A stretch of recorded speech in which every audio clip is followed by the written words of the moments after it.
Boa tarde a todos. Que a paz de Jesus esteja em nossos corações, que nos conectemos à inspiração que verte do alto, sempre abundante, aguardando a abertura da nossa alma para que possamos captar isso. Que Jesus se faça presente, alcançando o nosso mais íntimo e despertando ali o que temos de melhor, despertando ali as brasas, muitas vezes adormecidas, da nossa origem, daquilo que realmente somos, da nossa destinação. É para mim uma grande alegria estar com vocês aqui hoje, nessa cidade querida, onde já vendo aqui um grupo florescendo do NEP, certamente com muitos estudos, pessoas que já nos são caras, amigos que nos visitam, que partiram desse momento, a gente nos sente de fato aqui, vivenciando um pouco mais, ou provando um pouco mais, do que seja o cristianismo, na sua essência fundamental. Porque cristianismo, na essência fundamental, é isso aqui. É fraternidade, é partilha, é união, é comunhão. E nos colocamos aqui apenas na condição de um irmão, aprendiz como todos os demais, que cai, que se equivoca, mas que está buscando, como todos os demais, seguir os passos de Jesus. Viemos aqui compartilhar o pouco que temos podido aprender nesse tempo, em nossos estudos, para que partindo aqui, ou partilhando esse pão que Jesus nos confere, possamos multiplicá-lo ainda mais, porque o pão de Jesus se multiplica na partilha. Quanto mais o partilhamos, mais alimento nós temos para nós e para os outros, nessa caminhada que é a de todos nós. E para refletir sobre o tema que nos propusemos hoje, voltamos a um tempo que não sabemos, na verdade, quando se deu. A origem, quando nós fomos criados, o Fiat Lux do início, o princípio, o faça-se luz. Porque na definição simbólica, alegórica do Gênesis, a criação divina é descrevida de uma maneira muito bela e muito resumida. Inclusive que os Espíritos vão retomar depois na questão 38 do Livro dos Espíritos, quando Kardec os questiona como criou Deus o universo. E eles dirão apenas, talvez nenhuma frase descreva melhor essa criação, essa vontade onipotente, como o faça-se a luz, e a luz se fez. Como a nos mostrar que, essencialmente considerando, tudo que é criado por Deus tem como matéria-prima a luz. Tem como matéria fundamental e primordial a luz. Inclusive, nós outros que aqui estamos. Na feliz definição também de Tim Vanessa, pela inspiração de Gladstone, na sua música Luzes da Luz, um frêmito da grande luz e luzes jorraram em profusão. Olha que definição mais poética da criação divina. Um frêmito, um estremecer da grande luz, da mãe luz, e luzes jorraram na imensidão. Na definição do apóstolo Tiago em suas cartas, ou em sua carta, melhor dizendo, é apenas uma, que temos conhecimento, o Pai das luzes, a luz maior onde não há nenhuma sombra de mudança ou de variação. A luz máter, as luzes filhas que somos nós. Então, essencialmente falando, a nossa origem, o mais íntimo do nosso ser, do nosso espírito, é luz. Luz a ser descoberta, a ser irradiada, a ser ampliada para o mundo. Mas na perfeição da criação, o Criador quis que, no transcurso dos milênios incontáveis, pudéssemos nós mesmos vir a descobrir essa nossa origem. Pudéssemos nós mesmos nos construir e nos tornarmos dignos de nos reconhecermos esses portadores da luz divina. Sabia ele, estabeleceu ele que estamos ou somos ainda incapazes de entrar em contato direto, frente a frente, com a grande luz que é o Criador. Poucos espíritos que já pisaram a terra, talvez dos que já pisaram a terra, o único realmente que consiga esse contato mais íntimo esse contato direto com a grande luz, o único talvez que já tenha condições de suportar essa grande, imensa luz que é o nosso Pai, em sua plenitude, sem cegar-se, talvez seja o Cristo. Nós todos fomos inseridos num processo evolutivo, de modo que, ao longo dos milênios, vamos tornando a nossa visão, o nosso entendimento, as nossas faculdades, o nosso ser mais apto a facear essa grande luz. A facear ou a entrar novamente em comunhão com o nosso Criador. Então a sabedoria divina, criando-nos como luzes, nos projeta ou nos lança na grande jornada da evolução. Onde adentramos então os vários reinos da criação, onde adentramos a matéria como recurso pedagógico de crescimento, não o enxergamos como algumas outras correntes enxergam espiritualistas, a matéria como algo ruim, como um desvio do projeto original. Pelo contrário, a matéria é recurso, é alavanca, para que aos poucos, passando por ela, possamos ir nos depurando, ir nos conhecendo e ir nos tornando mais aptos a refletir essa luz que de fato nós somos. E assim se dá o processo da jornada evolutiva. Saídos da luz, adentramos o grande processo evolutivo, mergulhamos na matéria em busca da nossa construção ou em busca da nossa origem, em busca de voltar ao ponto inicial. Por isso, talvez, aquela definição do Apocalipse, quando, referindo-se a Deus, diz: eu sou o alfa e o ômega. Como a dizer que no princípio e no fim, nós temos a mesma coisa, o mesmo elemento, como um círculo. Como que duas pontas ligadas. Como Leon Denis, por exemplo, também, os celtas vão trabalhar no gênio céltico, na doutrina druídica dos círculos evolutivos que nós temos. Alfa e ômega. Mas então adentramos essa jornada. Fomos passando pelos vários reinos. Mas adentrando a época da razão, adentrando a humanidade, nós, muitas vezes por equívocos, por escolhas equivocadas, a partir do momento em que estivemos dotados do arbítrio, da capacidade de escolher, da capacidade de definir, fomos aos poucos nos afastando desse objetivo fundamental e fomos aos poucos nos deixando esquecer dessa origem primordial. Caímos então, muitas vezes, num reino das trevas, vamos dizer assim. Entendamos trevas aqui não apenas no sentido negativo, mas esquecemos essa nossa origem luz. Esquecemos dessa luz que há em nós e que precisa ser buscada. É claro que todos no mais íntimo ansiamos por isso. Sentimos no mais íntimo que o que mais desejamos é buscar ou retornar a essa grande luz. Mas seduzidos pelas sombras, pelos véus da matéria e com as escolhas equivocadas, muitas vezes cultivadas por milênios, tornando-se hábitos que nos afastavam da proposta divina para nós, fomos aos poucos vendando os nossos olhos, fomos aos poucos encobrindo essa nossa origem divina. Fomos aos poucos esquecendo a nossa origem, a nossa destinação. O que somos, para onde estamos indo. Elementos que vedavam os nossos olhos espirituais. Sobretudo dois elementos. Um deles, a ignorância. Outro deles, as paixões. E é assim que muitos dos corações, então, da humanidade, com louváveis exceções, que foram sempre as luzes acendidas pelo alto, pela misericórdia e pela providência divina, foi assim que por séculos e milênios a humanidade caminhou como que em trevas.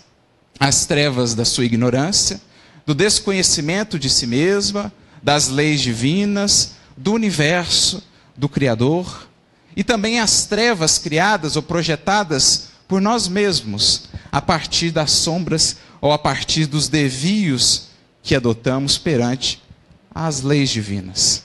Porque a luz em si, a vida em si mesma é luz. Mas as sombras que projetamos de nós nos impedem de ver a vida em toda a sua expressão gloriosa. O universo inteiro é luz. Essas sombras que vemos ainda, as sombras do mundo, as sombras, por exemplo, que envolvem a Terra, a psicosfera da Terra, nada mais são do que resultado da criação humana, desse ser humano ainda não informado acerca da sua origem divina, ou desse ser humano ainda rebelde, apesar de já informado, ainda rebelde, quanto à busca dessa sua origem divina e dessa luz. Com isso, projetamos sombras, e a vida se nos parece muito menos grandiosa do que efetivamente é. Mas o problema não está na criação, o problema está nos olhos de quem vê. Afinal de contas, os olhos são a candeia da alma, e vemos o universo, a vida, as circunstâncias, segundo a luz que já acendemos ou não dentro de nós. Então, por muitos séculos, caminhava a humanidade em trevas, buscando talvez saciar essa fome, essa sede de luz que todos temos, mas buscando nas fontes equivocadas, buscando com os recursos equivocados. Ainda que ao longo de todos esses milênios nós sempre tenhamos recebido estrelas cadentes que na noite densa da humanidade sempre vieram como mensageiros ou em missão divina, nos relembrar ou nos orientar mais ou menos acerca do caminho. Porque em todos os tempos, culturas e povos, sempre tivemos os missionários, sempre tivemos os profetas, sempre tivemos os mensageiros que foram como que essas estrelas cadentes, que foram como que aquela estrela de Belém, nos conduzindo para um caminho ou nos conduzindo para, aí sim, a grande luz que um dia haveria de vir e que um dia haveria de nos relembrar qual a nossa origem, qual a nossa destinação, o que somos, por quem fomos criados e para o que estamos destinados. Então as estrelas cadentes sempre existiram na noite humana. Acontece que nunca puderam saciar-nos por completo. Eram luzes reflexas, eram luzes parciais, porque eram também espíritos em evolução. Eram espíritos ainda a caminho, mas faltava a grande luz. Aquela que na descrição do evangelista João, aquela que estava desde o princípio na criação do nosso planeta, e nele havia vida. E a vida era a luz dos homens. E a luz resplandece nas trevas, e as trevas não a retiveram.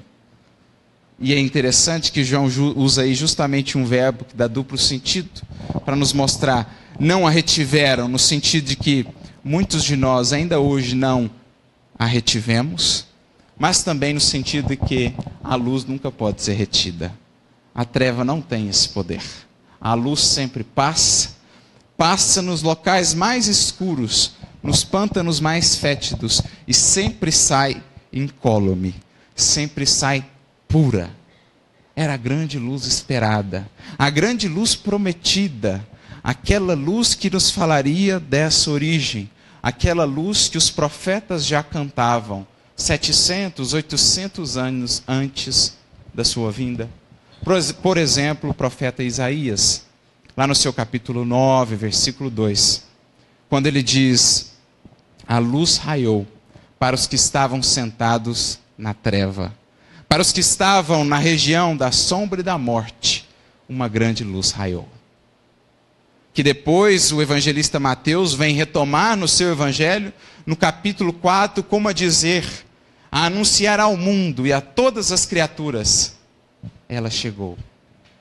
A luz tão aguardada, a luz tão esperada, enfim, se manifestou. Porque agora, a partir daquele momento, a partir da vinda do Cristo à Terra, a humanidade ou os corações, aqueles que quisessem, não mais precisariam caminhar em trevas. Não mais lhes faltaria luz no caminho.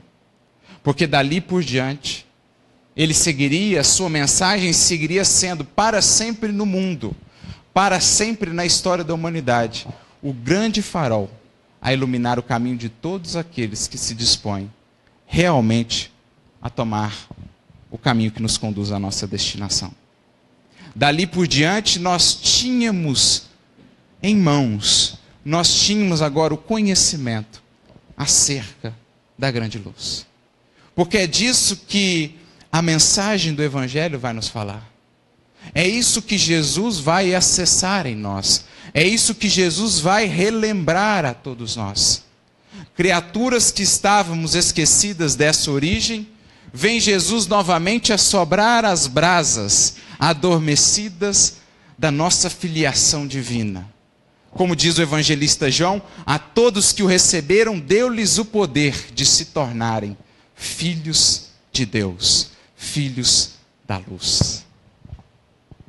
Jesus vem nos lembrar, como também nos diz o Livro dos Espíritos, na questão 621a, se a lei divina está esculpida na criatura humana, por que preciso foi que Jesus ou os missionários viessem nos falar a respeito dela? Porque ele a esquecera e a menosprezara. Jesus veio nos lembrar. Jesus veio nos lembrar que não somos corpo perecível, não somos personalidade transitória, não somos o que ostentamos do mundo, somos o que fazemos de nós, somos o que fazemos ou doamos à vida, somos o que fazemos ou semeamos para os outros. Jesus veio nos lembrar que a nossa destinação não é o túmulo, a nossa destinação são as estrelas. O nosso destino é, olhando para o céu à noite, vendo aquela multidão de luzes. O nosso destino é conhecer tudo isso.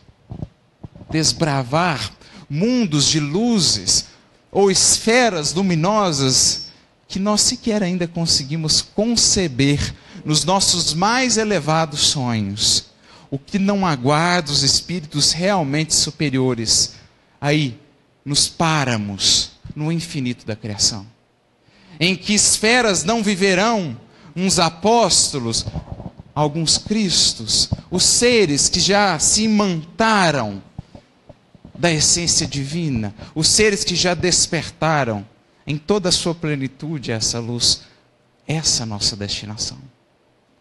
Criados pelo amor sustentados ao amor destinados. Um amor cada vez mais profundo. Uma luz cada vez mais bela. Mas, para isso, precisamos acostumar os nossos olhos a fim de que essa luz não nos cegue. A fim de que essa luz, ao invés de ajudar, não atrapalhe. Jesus passa a ser, então, o roteiro para todos nós, almas, que sentimos já um chamado diferente, que já percebemos que as coisas da vida aqui material apenas já não nos satisfazem, que já sentimos como que um anseio vago que não podemos definir que nos convida um passo além. Como diria Leon Denis, semper ascendens, sempre mais além, sempre mais adiante. Jesus vem nos relembrar de tudo isso. Vem nos relembrar ou nos falar do que é realmente ser humano. Do que é realmente o projeto divino do ser humano. Renovando as nossas esperanças na humanidade, sobretudo em tempos de desesperança. Em que as criaturas, muitos de nós mesmos, com o conhecimento espírita, com o conhecimento cristão, perdemos a esperança na humanidade. Mas que humanidade nós estamos enxergando? O que nós achamos que é ser humano? Me recordo de um comentário de Emmanuel, de um versículo bem curtinho do Evangelho. Quando Pilatos, essa cena é muito famosa, tem até um quadro muito bonito, chamado Ecce Homo. Quando Pilatos traz o Cristo preso, ali humilhado, segurando o cetro que era uma cana, com a coroa de espinhos, e o manto de púrpura. Pilatos não sabia o que falava, mas certamente foi ali muito inspirado, porque trazendo aquele homem para mostrá-lo à multidão, diz ele: eis o homem. E então, Emmanuel, numa mensagem belíssima chamada Humanidade Real, diz: ali estava o que é o ser humano. Eis o homem. O homem não é essa humanidade, a criatura humana não é essa humanidade que ainda tateia nas sombras. A humanidade nós a vemos no Cristo. Eis o homem. É disso que Jesus, ou a sua mensagem, vem nos falar. Nos lembrar disso, acalentando o nosso coração, trazendo-nos novamente esperança renovada para a caminhada, a fim de que possamos ser, na medida do possível, na medida do nosso esforço, também luzes, como Ele, menores, bem menores, porém luzes, que na treva densa fazem a grande diferença. Luzes atendendo à destinação de todos nós. Jesus passa a ser então o roteiro para todos os que já despertaram para o chamado. Faça-se luz. Porque aquela fala do Criador não é apenas uma fala aleatória, é uma fala para todos nós. A eterna voz criadora, potente, que ecoa a eternidade afora, dizendo a todas as criaturas, a todos os seres do universo infinito: faça-se luz. Torne-se luz. Que Jesus reconfigura ou nos relembra: brilhe a vossa luz. Porque essa é a nossa busca primordial. Recorrendo mais uma vez à letra de Tim e Vanessa, Luzes da Luz, quando na segunda parte ela vai falar a respeito dessas luzes perdidas, dessas luzes que não sabem o que fazer, ela diz: queremos voltar a Ti, ó Pai, as luzes querem, anseiam a Mãe Luz. Então a resposta nos vem do alto: luzes perdidas, acerenai, eis o roteiro, segue Jesus. Vejam depois essa letra, Luzes da Luz. Todas as letras de Tim e Vanessa são em si um estudo do Evangelho à parte, graças à inspiração de Gladstone e outros. Mas enfim, essa é a proposta. A partir do Cristo, nós já temos agora o roteiro. Nós já temos agora o mapa, como caminhar, como sermos de fato filhos da luz, ou como nos iluminar. E aqui recorremos à expressão que dá o nome à nossa palestra, que vem da carta do apóstolo Paulo, que vem, na verdade, de uma experiência pessoal do apóstolo Paulo. Porque falávamos isso ontem. Cada vez mais vamos percebendo que as cartas do apóstolo Paulo não são pregações vãs, não são pregações de quem não viveu o que ele falou. Porque quando ele diz lá em Efésios capítulo 5, versículo 8, outrora erais treva, mas agora sois luz do Senhor, andai como filhos da luz. Ele não falava de outro, ele falava dele. Porque outrora ele era treva. Porque outrora era ele que caminhava nas trevas, embora achando que enxergasse. Embora era ele o cego, que só veio a se descobrir cego quando viu a luz do sol diante dos seus olhos. Ele era o cego. Como Jesus mesmo disse aos fariseus, lá no capítulo 9 do livro do Evangelho de João, a cura do cego de nascença: eu vim exercer no mundo o juízo, para que aqueles que julgam enxergar tornem-se cegos, e para aqueles que eram cegos passem a enxergar. Porque Jesus vem dizer para nós o que é verdadeiramente iluminação. É apenas luz do intelecto? Ou iluminação real é conexão profunda com Deus, refletindo para o mundo a luz que verte do Criador? Porque Paulo tinha, sem dúvidas, a luz do raciocínio, a luz do intelecto, mas isso não era visão espiritual. Era um cego, embora dotado de alguma luz.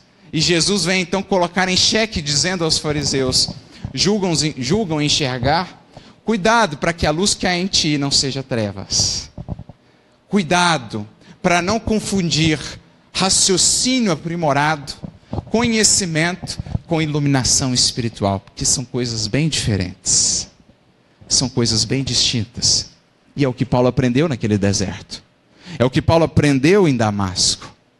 Achava-se realmente guiado pela luz, servindo ao Pai das luzes. E, no entanto, viu-se cego.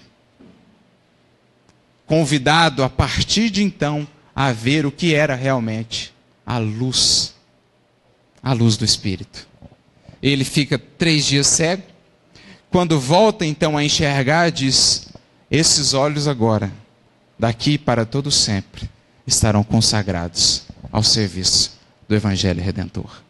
Agora sim a luz real. Não mais a luz das ilusões. A luz que nos descortina a vida como ela é, em sua profundidade. Então é uma experiência que ele mesmo viveu, convidando a todos para os quais agora ele falava, a tomarem cuidado ou a buscarem ser luz no Senhor. Luz no Senhor.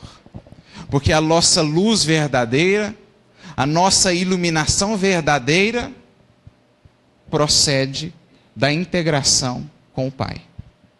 Ou, em outras palavras, do acesso em nós dessa origem divina muito esquecida. Trazê-la à tona, manifestá-la ao mundo, e para isso precisamos afastar todo o material sombrio das paixões e da ignorância que impedem ainda que possamos refletir essa luz para o mundo. Luz no Senhor. Não luz no conhecimento apenas, luz na vivência com o Senhor. É o que também aprendeu um personagem marcante da doutrina espírita. Eu sempre falo desse livro, porque é um livro curtinho. E eu repito tanto esse livro porque foi um livro muito importante para mim.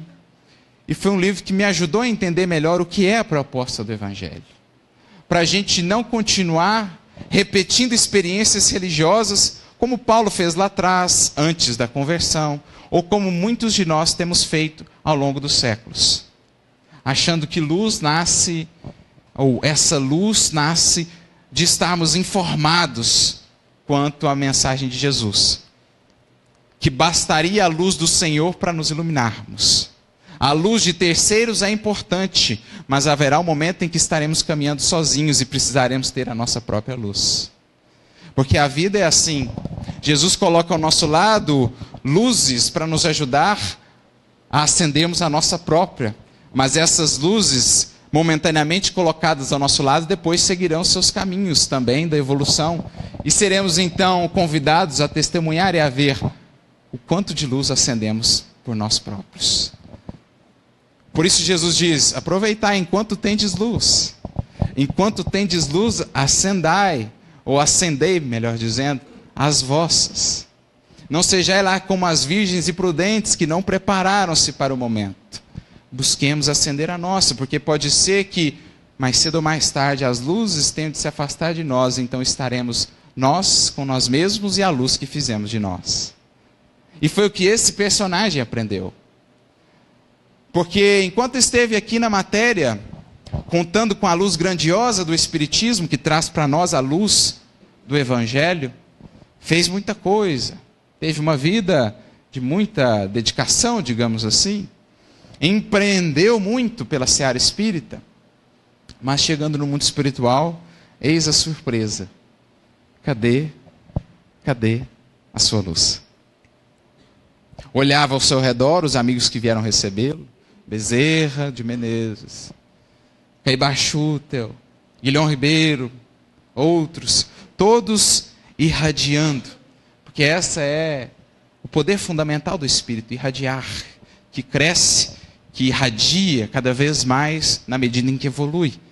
Ele via todos irradiando as suas luzes e olhava para ele ainda bem opaco, mas ele pensava que havia acendido tantas luzes do mundo, mas havia se esquecido de acender a luz fundamental. A luz no Senhor. Sermos luz no Senhor. Irmão Jacó, Frederico Figner, ex-diretor da Federação Espírita Brasileira, aquele que praticamente fundou a editora da FEB, que divulgou muitos livros, dialogador de reuniões mediúnicas, doutrinou a muitos espíritos, levou a muitos espíritos à luz do Cristo, transmitiu a tocha que não era dele, mostrou para outros, mas esqueceu-se de fazer-se luz no Senhor.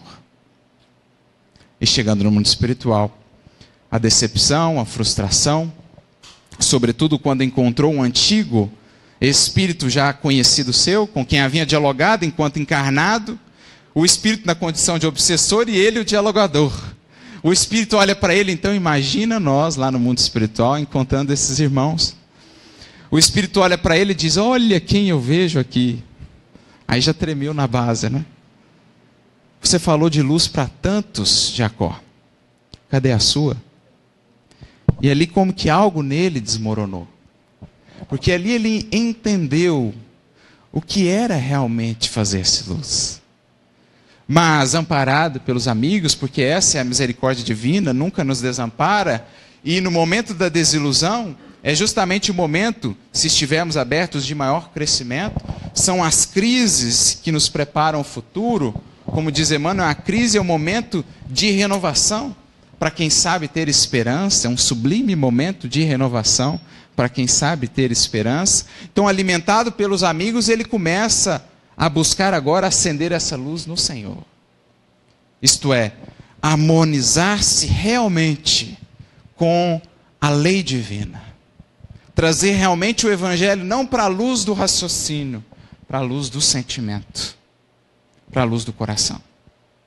E ali ele começa a entender o que realmente é iluminar-se.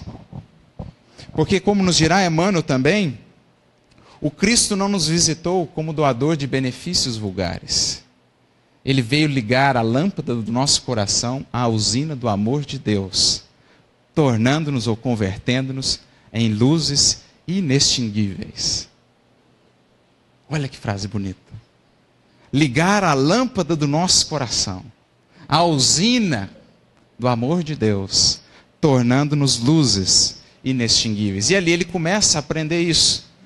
E depois de vários estudos, de muito esforço e empenho, tem um momento marcante do livro, o livro Voltei, lá no capítulo 19, quando ele tem um gesto de verdadeira abnegação, de verdadeira compreensão para os espíritos que ainda estavam no processo de luta contra os trabalhos que eles realizavam.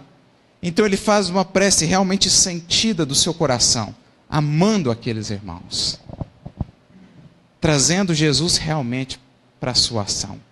E quando ele abre os olhos, eis que do seu peito irradiava uma luz. Ele até olhou para o lado para ver se não era alguém que tinha chegado, para estar certo que era a sua luz mesmo. Ele olha, vê que não tem ninguém, então aparece aquele por quem ele nutria uma grande admiração. E que dentre todos os seus amigos ali, era aquele que portava a maior luz. Na sua definição, uma pequena estrela quase. O grande espírito, o embaixador de Ismael nas terras do Cruzeiro, Bittencourt Sampaio. Bittencourt aparece ao seu lado e então lhe diz: é sua mesmo. Essa luz é tua mesmo. Nasce das tuas energias internas, agora orientadas para a bondade suprema. Olha a definição. A luz nasce das nossas energias internas, agora orientadas para a bondade suprema. Em outras palavras, conectamos na tomada lá, a lâmpada do coração. Conectamos na tomada. E ele prossegue: a concentração de amor verdadeiro produz bendita claridade na alma. A concentração de amor verdadeiro produz bendita claridade na alma. Então, luz, gente, é amor. Luz, essencialmente falando, a luz que realmente ilumina o caminho é amor. Porque o que não falta no mundo, neste século em que vivemos, como em todos, eram grandes luzes do intelecto, completamente nas trevas. A começar pelo exemplo que citamos de Saulo. Outrora éramos trevas. Então, luz é amor concentrado. E mais do que isso, amor aplicado, amor doado. E ele acrescenta ainda mais: a luz é substância divina, gerada nas condições superiores do Espírito eterno. Então, o nosso espírito gera como resultado luz na medida em que nos preenchemos de amor. Isso é ser luz no Senhor. É trazer ou expressar na nossa vida um pouco mais da origem divina que existe em todos nós. Então, ao final dessa fala, é uma fala extensa, não lerei a toda aqui, Bittencourt Sampaio vai dizer: o teu poder de irradiação crescerá com o crescimento do teu devotamento ao infinito bem. Quanto mais nos devotamos ao infinito bem, e por infinito bem, ou por bem, entendamos aqui, não só o nosso bem, na definição dos Espíritos, bem só é bem quando é bem para todos, ou quando todos são considerados, quando não há mais as sombras do interesse pessoal. Quanto mais nos devotamos ao bem, mais o bem se faz presente em nós. Mais irradiamos, mais ampliamos o círculo de nossa influência, mais nos fazemos luz. Isso é ser luz no Senhor. Mas não basta alcançar um patamar, há um imperativo no universo. Há um imperativo, que é o imperativo do progredir. Porque, chegado a um patamar de luz, se estacionamos ali, logo caímos novamente na sombra. Porque o grande imperativo da vida e do universo é: andai, caminhai, como filhos da luz. Isto é, sempre em movimento. Não nos contentarmos com o patamar em que estamos, percebendo o convite incessante da vida. Dê um passo além. Semper ascendens, como diria Leon Denis no seu lema. Avançar. Avançar mantendo a coerência com essa nossa origem. Mantendo a coerência com a luz que já recebemos do Senhor. Andando de maneira coerente com aquilo que temos aprendido. Isso é andar como filhos da luz. Creio que a palavra de ordem de hoje, dos nossos tempos de hoje, tempos de mudança e de renovação, a grande palavra de ordem, meus amigos, é coerência. Não dá mais para estarmos apenas com a luz do Senhor, é preciso sermos luz do Senhor andando como filhos da luz. Isso é coerência. Essa é a proposta. Porque temos garantia de luz para o caminho na medida em que caminhamos. Quando estacionamos, logo as trevas nos envolvem. Porque é preciso avançar, meus amigos. A passagem do cego de Jericó nada mais nos quer dizer do que isso. Jesus nos diz lá em João: quem me segue não andará em treva, mas terá a luz da vida. Isso significa dizer, a partir do momento em que estacionamos, em que deixamos de caminhar, em que deixamos de andar, trevas novamente nos envolvem. E ficamos como o cego de Jericó, à margem do caminho, sem visão para a jornada. Mas Jesus segue caminhando pelo mundo, convidando-nos a todos para retomar o caminho, retomando o caminho, reacender a luz, seguir avançando como filhos da luz. Essa é a proposta. Porque no momento em que vivemos hoje, sabemos, são momentos esperançosos, são momentos auspiciosos, são momentos para aqueles que têm acendido a luz interior, que nos falam de um futuro grandioso para a humanidade. Já conseguimos entrever a aurora, já conseguimos entrever, na linguagem do Apocalipse, a nova Jerusalém, que se aproxima, a nova humanidade que se faz. No entanto, muitos e muitos corações ainda caminham em trevas. Corações que têm, às vezes, a luz do raciocínio. Corações que têm todos os recursos da matéria. Nada lhes falta, talvez, mas ainda caminham em trevas. Trevas da angústia interior, da ausência de sentido, da desesperança, da culpa, do medo, da falência moral, da delinquência, Todos são irmãos nossos, às vezes envolto em trevas densas, trevas que eles mesmos criaram para si, envolvendo e impedindo que vissem a grandiosidade da vida e da luz que nos envolve. Para esses irmãos, é preciso acendamos luzes no caminho. Por mais que seja uma vela, o quanto não faz uma vela na noite mais escura? Não podemos ser ainda estrelas, mas podemos ser vela. Mas lembremos-nos sempre, para ser vela, a vela, melhor dizendo, para gerar luz, consome a si mesmo, dá de si mesmo. Porque esse é, em todas as instâncias da vida, o preço da luz, o sacrifício de si mesmo. A vela consome a si mesma para se fazer luz para todos. A luz elétrica se consome a si mesma para se fazer luz para todos. O sol se consome a si mesmo para se fazer luz, sustentando a vida em todo o sistema solar. Então aprendemos que o preço da luz é sempre o sacrifício de si mesmo. É queimar aí o pavio da boa vontade. É queimar o óleo da boa vontade, assim acendendo luzes. Então nós precisamos cuidar da nossa vida, a fim de atender nesse momento crítico da humanidade, a fim de atender o convite de Jesus e de todos os seus emissários. Brilhe a vossa luz. Brilhe a vossa luz. O mundo precisa, as criaturas precisam, nós precisamos. E é com esse intuito que trago aqui um texto de Denis, para que reflitamos um pouco mais a respeito da importância desse acender a nossa luz.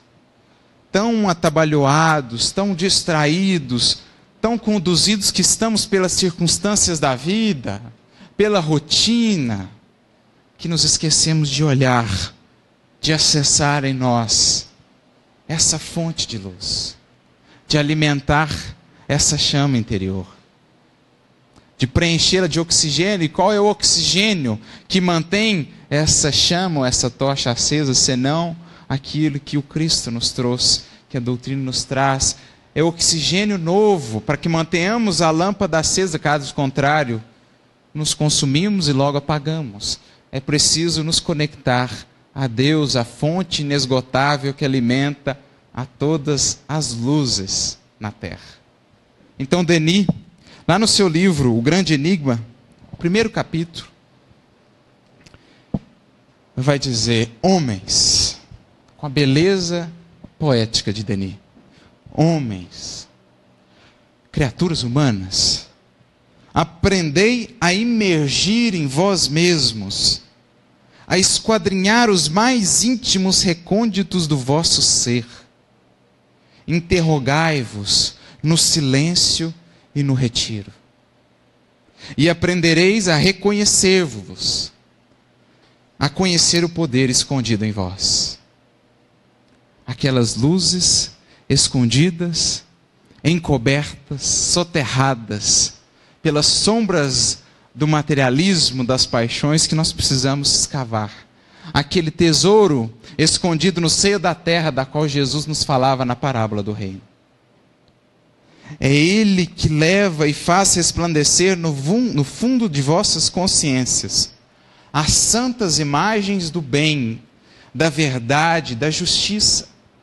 E é honrando essas imagens divinas em nós, rendendo-lhes um culto diário, que essa consciência ainda obscura se purifica e se ilumina.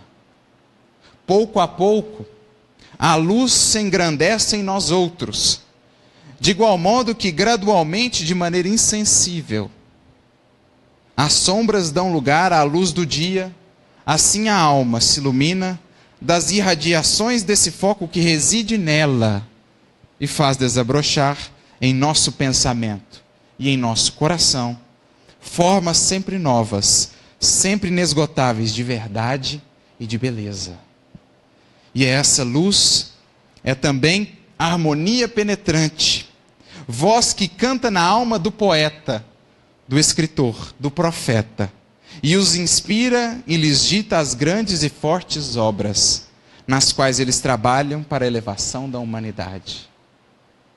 Mas sentem essas coisas apenas Aqueles que, tendo dominado a matéria, se tornaram dignos dessa comunhão sublime.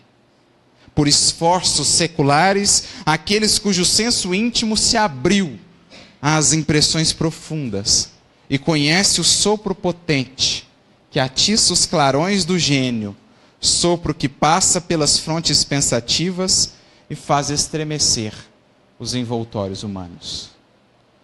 O sopro divino, o sopro do Cristo, o sopro renovador e alentador do Evangelho que vem despertar em nós esse foco de luz, há muito adormecido, mas que espera de nós agora o nosso investimento para que possa irradiar.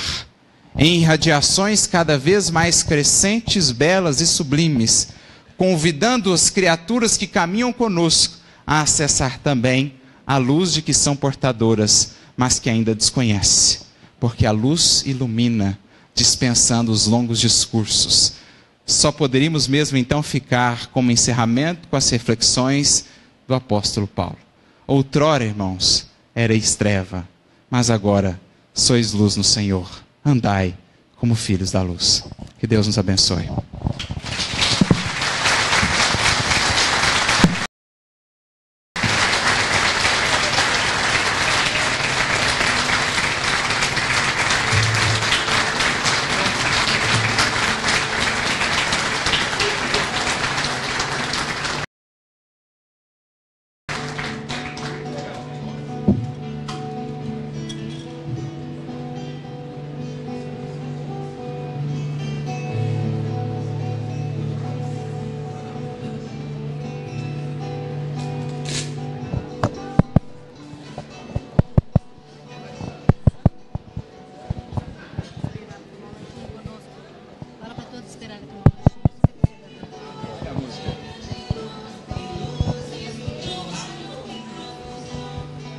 Quer falar alguma coisa? Convida ele. Quer falar alguma coisa? O que eu falo?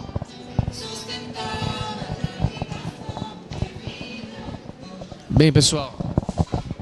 Alô, alô, alô. Agora tá assim. Fui pego de surpresa, mas uma surpresa muito agradável. Antes um amigo falou, depois da música fica fácil. Eu vou dizer, depois do Arthur fica difícil. Fica difícil, pessoal. Mas eu só quero dizer o seguinte, pelo que eu entendi, somos luzes. Nascemos do Criador. E me lembra aqui das Sagradas Mãos do Chico, um texto de Castro Alves, uma poesia, a qual ele diz, marchemos, caminhemos, avancemos, como o Arthur nos orientou e pediu. E ele diz assim, há mistérios peregrinos, nos mistérios dos destinos que nos mandam renascer.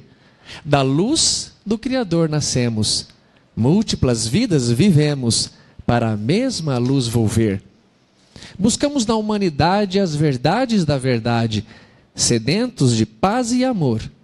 E em meio aos mortos vivos, somos míseros cativos do desconhecimento e da dor. É a luta eterna e bendita em que o espírito se agita na trama da evolução, oficina onde a alma presa forja a luz, forja a grandeza da sublime perfeição. É a gota de orvalho que vai caindo num arbusto que vai subindo, pleno de seiva e verdor. É um fragmento de estrume que se transformará em perfume na corola de uma flor.